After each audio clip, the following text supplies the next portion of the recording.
Hey everybody, this is TJR. And this is Superfan. We got the little guy here with us.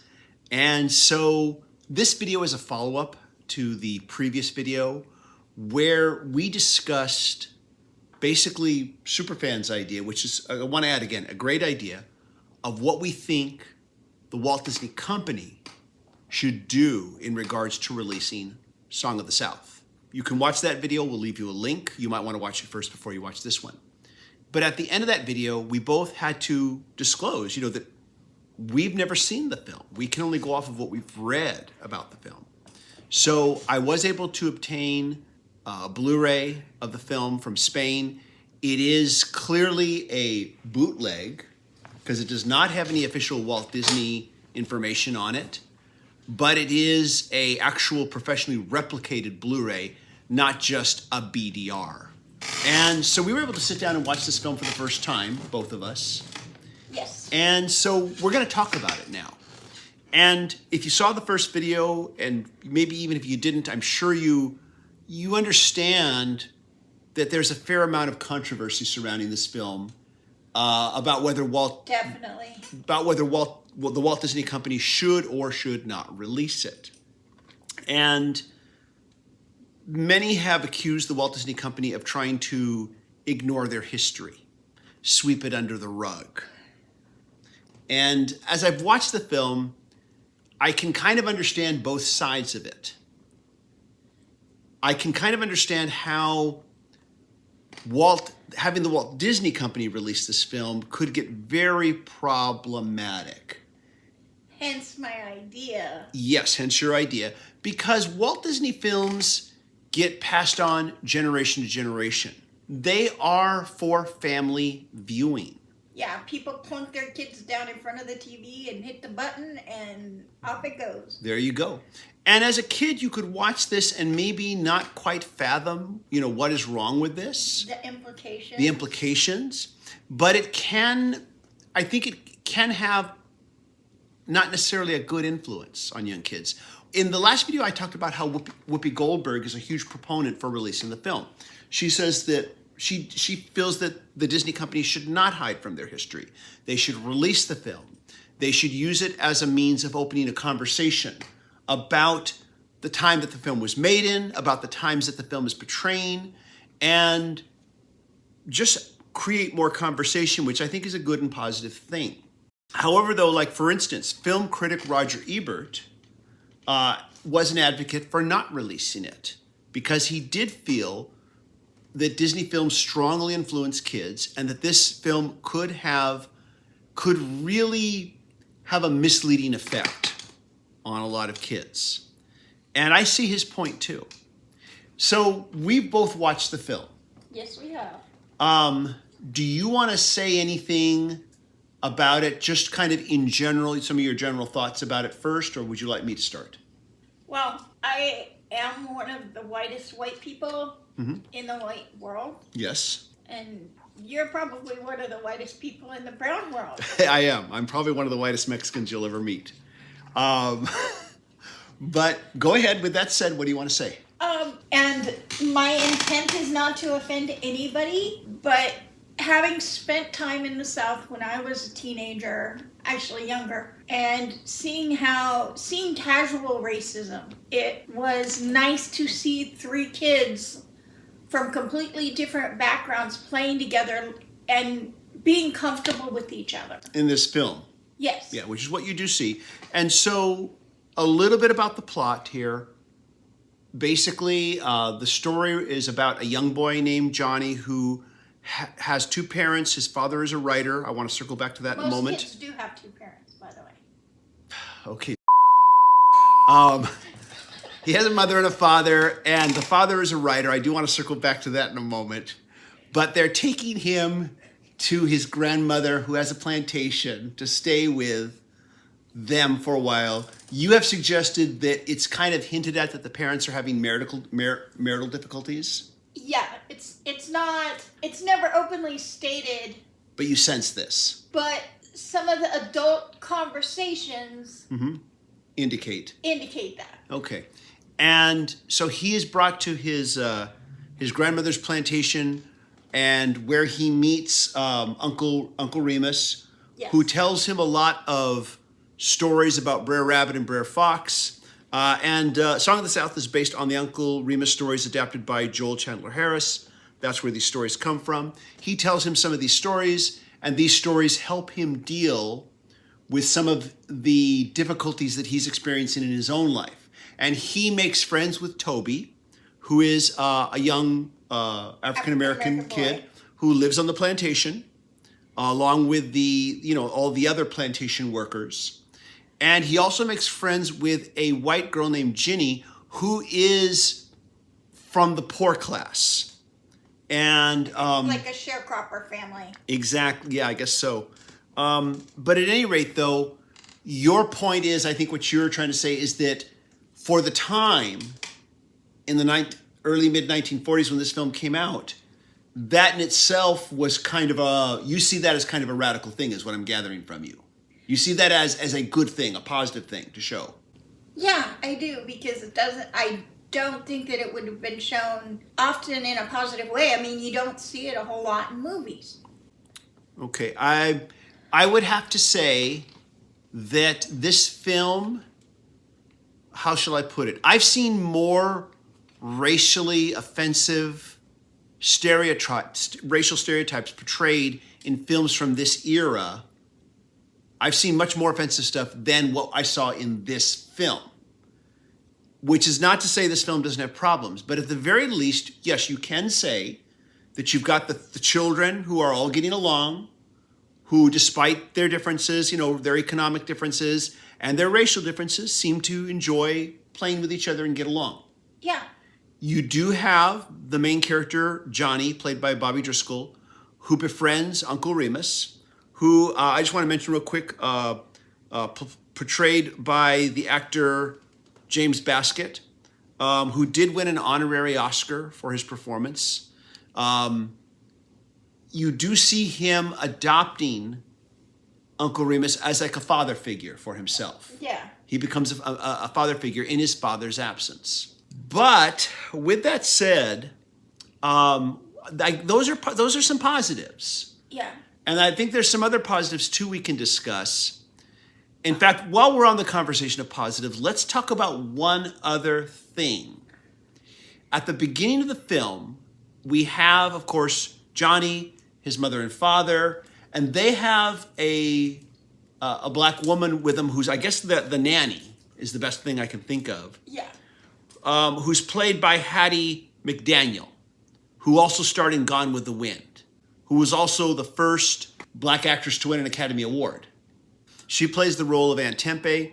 They're all riding together in the carriage up to the plantation, and the main character, Johnny, mentions that everybody gets mad when Dad writes an article for the newspaper that he writes for. Now, it's not explained what it is that he's saying in the newspaper that's making people mad, but then he asks his father, does Grandma get mad about what you write about? And he said, no, Grandma agrees with me. Grandma likes what I write. They never explain what that's all about. But I have a sense that there was more in the story about that got cut out. What did you want to say? And I do feel that the father character is based on the writer of the Uncle Remus books, Joel Chandler Harris. Yeah. Well, he wrote for a paper. Oh, he did? Okay. Was pro-abolitionist and pro-Reconstruction and... Oh, okay. I feel that that's where that came from. I get the sense that, and I'm guessing Walt Disney cut all this out because he, once again, I think that he was afraid to offend people, anybody. But I get the sense that the father was writing against slavery in the paper that he writes in, and that is why the little boy says, everybody gets angry when you write in the newspaper. Well, the movie takes place after the Civil War. Yes, it does. And we only know that because we've read that. So slavery, writing anti-slavery would not be an issue at that point. Well, no, people would still be angry about it. But I'm presuming he wrote it prior, because this film takes place during the Reconstruction period. One of the problems this film has with a lot of people who see it is that it's very vague as to when it's taking place. It never states it. I have seen plenty of YouTube critics say the film is taking place during the time of slavery, which is incorrect, but completely understandable, because the film does not really clearly define it in any way, shape, or form. The only indication we get that the plantation workers there are actually free is near the end of the film when Uncle Remus says, "I'm going to leave and go to Atlanta." Nothing is forcing him to stay. That's the only indication you get that that the plantation workers are free plantation workers. Yeah. That they are not slaves. But that's as close as it gets. And it's easy possibly to miss that. It's very easy to miss that if you're not paying close attention. Just like it's easy to miss and overlook that conversation at the beginning of the film about people getting mad when Daddy writes in the paper. It can fly right by you because they don't bring it up again. But as I said before, I have a feeling that there was more to it in earlier versions of the script, but then it was cut out, because it goes a long way in explaining the relationship of Grandma, the grandmother whom Johnny goes to stay with, who owns the plantation, and her relationship with the other plantation workers. This film does, rightfully so, get accused of whitewashing this period of history, showing this idyllic existence. And again, many people confuse it for taking place during the time of slavery. So they say it's idealizing, Southern slavery. And it is idealizing the time period, but it's not idealizing that time period. It is idealizing the Reconstruction period, which was probably still a horrible time to live in if you were black living in the South. Even being a free black man probably could be a very horrible and dangerous time for you. Yeah. No doubt about it. Well, but unfortunately, I think that's true of any time. Okay. Well, I know you have bad memories of the South because you lived there. Well, I mean, there's... I've never lived there, so I can't say. There are still things going on today. Okay. So... Yeah, that's another topic. Let's just focus on the movie here. Yeah. So, but at least it goes a bit of a ways in explaining the warmer relationship that the grandma seems to have, the plantation owner has, with the other plantation workers. There's even a very warm little exchange between Uncle Remus and her, where he says to her, "Hey, you're not mad at me, are you?" And she says, "Of course I'm not mad at you, you old rascal, you." And she smiles at him, and he just kind of chuckles back. And you can see there's a bit of a warm relationship here. And you see that with all her interactions with her employees. You suggested the possibility, and you based this on the fact that after the abolishment of slavery, many former slaves stayed on the plantation and worked as paid employees, because they had nothing else to go to, or even like a communal living situation. Yeah, or even a communal living situation where it was basically as an exchange for housing, clothing, food, and but I feel like that was cut out. And let's talk about that a little bit further, because to understand this film better, we have to talk about some of the history of the production. Disney originally hired a first-time screenwriter named Dalton Raymond, who... First and last time, yeah. Who, let's say he brought a very Southern slant to it, and a very white Southern slant to it. His original script did use some very offensive language, words like darkies, things like that. And he did, to his credit, Walt Disney did hire an African-American writer and actor who initially actually had a law degree, but couldn't get work as a lawyer because of his skin color. So he turned to the entertainment industry, started working as an actor. But he hired him as a consultant. And Clarence Muse eventually quit because of too many conflicts with the screenwriter Dalton Raymond. It makes me wonder, why didn't at some point Walt Disney say, "Hey, no, you're going to Dalton Raymond, the screenwriter, you're going too far in one direction. We need to bring it more to this way. Why didn't he intervene? You know, why did Clarence Muse have to quit? I don't understand that part. I'm guessing that it maybe the post World War II, there weren't a lot of writers available. Who knows? Who knows? I'd be curious to know the story behind that. So then Walt Disney hires a second consultant. And I don't know if I can say this right, but his name was Maurice Rapf, if I say it correctly. I don't know. Maurice, who knows? Yeah. Okay, the internet will correct us, I'm sure. But he is he describes himself to Walt Disney as a leftist. And he looks at the script and says, you shouldn't do this. This is horrible. I won't work on this. And Disney says, no, I really need you to... That's why I want you to do this, because we need to kind of tone some of this down. And he does. And I'm thinking that that's where some of that comes from, the whole bit about his father writing. But then it also, a lot of it gets cut out. And this is where I think the main criticisms about the film come into play. One, the film doesn't really state when it's taking place, and it's very easy to get confused and think it's taking place during slavery, which then sends this message that it's portraying this idyllic, version of the South of slave life during this time period, that everybody had a good time and everybody got along, and the slaves were more than happy to do the bidding of their white masters. And so it's very easy to make that assumption. Secondly, while the film, I don't know if I would say the film is racist, but it could definitely send racist messages because it doesn't take a stance. It's not pro-African American. It's not anti-racist. It's not anti-slavery, and it's not anti-racist. And I don't think it's enough to just not be racist isn't enough for when you're talking about this. You have to take a real definite stance in the tone of your film to say slavery was wrong. It's not pro either. Racism is wrong. Yeah, it's just being. It doesn't make it's just there. It's incredibly it doesn't want to offend anybody, and I think it's trying too hard to not offend the wrong people, in my opinion. Yeah.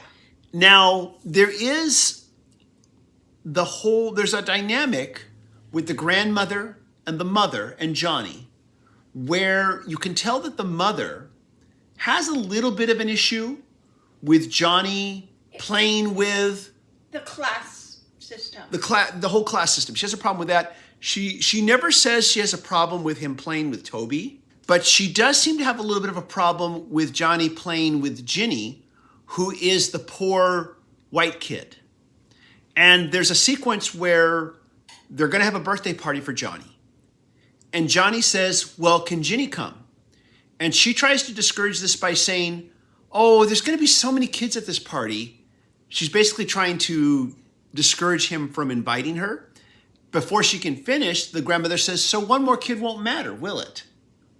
Yeah. She has no problem with the fact that Ginny is poor. Now, the unfortunate thing is that had the scene played out like this, I think that the general perception of the film might be different. Had Johnny said, can Ginny and Toby come to the party? And then had the scene played out like that, where the mother says, oh, there's going to be so many kids there. And then the grandmother says, 2 more won't make a difference. Now, will it? That would have sent a stronger message. Yeah, it would. That would have taken a stance. It would have. But that being said, and my experiences in the South, I don't think that Toby would have been comfortable to be put in that situation. You're probably right. And you have described some of your experiences with me, and I will agree with you on that, because you're right. He probably would not have felt comfortable. He would have probably said, no, I need to stay away from that, because he would have been walking into a real hornet's nest had he done that. But of course, at the end of the day, in the film, spoilers, sorry, Johnny and Ginny never make it to the party.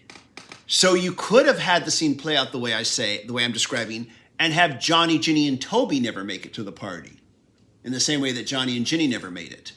And we don't even have that scene. We don't even go there. But I think the film would have then made at least a little bit of a stance, a little bit. And Yeah. that's its biggest problem. It makes no stance in any way, shape, or form. And it completely whitewashes this period of history, of American history. And a part of American history that many Americans are ashamed of. And many Americans so. don't, even to the point where they don't want to confront it, where they don't want to, Wrong. they don't want to hear about it anymore because they're saying, well, that was 200 years ago. I had nothing to do with that. I hear that a lot. And it's like, if you don't confront it, you're doomed to repeat it, in my opinion. I'm not saying slavery is going to happen here again, but we're doomed to keep repeating cycles of racism. And that's a bigger topic, of course, probably to discuss in another video. Let's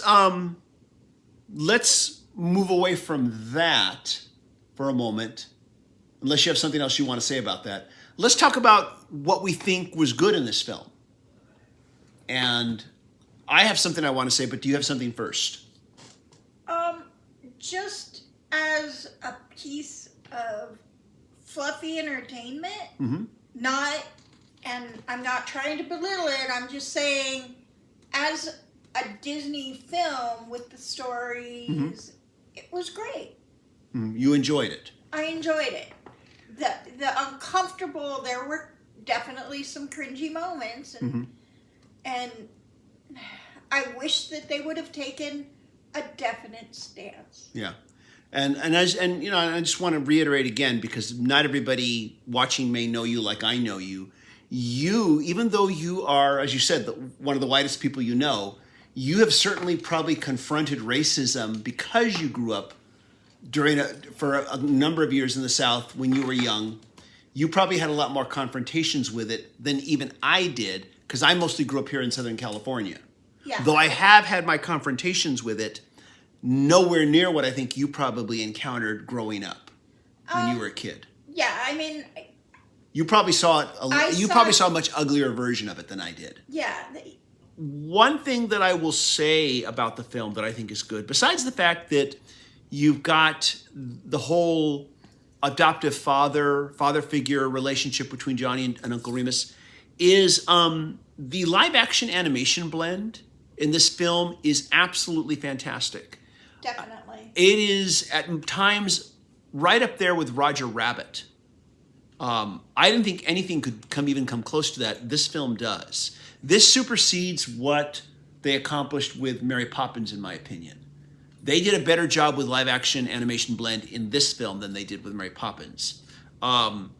Also, I would say that the animation is probably the most Looney Tunes-esque I've ever seen from Disney during that time period and even beyond that time period. All of that stuff with Brer Fox sharpening the axe, salivating over, having the chance to eat, Brer Rabbit, that's all straight out Looney Tunes. Yeah, I kept thinking, when did we switch to a Looney Tunes? Yeah, cartoon? yeah, it's got that kind of that wackiness to it. It doesn't go full on Looney Tunes crazy, but it definitely touches it. Yeah, the animation live action scenes are one of the best reasons to watch this film. I agree. So If not the best, really. it might be the very best reason to see it. But I would be very cautious about showing this to young kids.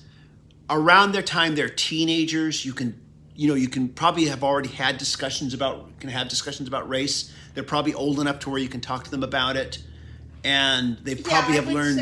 I would say around the time that To Kill a Mockingbird as a subject in school would be. Yeah. This would be a good companion piece. Yeah. I wonder if they still teach that in school, if they have that as required reading, To Kill a Mockingbird.